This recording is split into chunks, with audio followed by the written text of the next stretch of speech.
حضرت علی رضی اللہ تعالیٰ عنہ جنگ کے لیے جا رہے تھے کہ نجومی ایک ملا۔ نجومی نے کہا اے حضرت علی آپ جنگ کے لیے نہ جائیں کیونکہ آپ کی ستارے گردش میں ہے اور آپ جنگ ہار جائیں گے۔ یہ سن کر حضرت علی گھوڑے سے نیچے اترے اور فرمایا کہ میری اونٹنی پیٹ سے ہے، بتاؤ کہ اس کے پیٹ میں نر ہے یا مادہ؟ یہ سن کر نجومی خاموش رہا۔ پھر پوچھا اونٹنی کو دیکھ کر، نجومی خاموش رہا، کچھ بھی نہ بتایا۔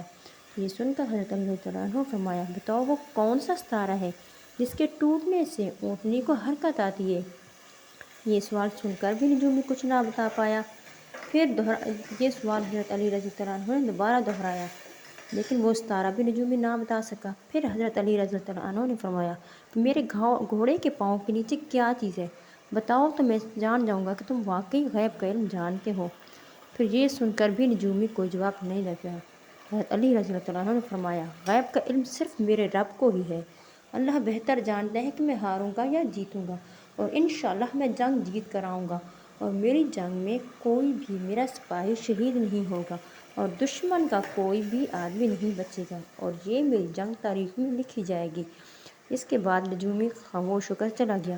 تو پیارے ساتھیوں، غیب کا علم صرف اللہ تعالیٰ کی ذات کو ہے اور کسی کو بھی نہیں ہے۔ نجومی کو ہاتھ دکھانا یا ستاروں کی گردش معلوم کرنا، یہ سب گناہ کی باتیں ہیں۔ شکریہ۔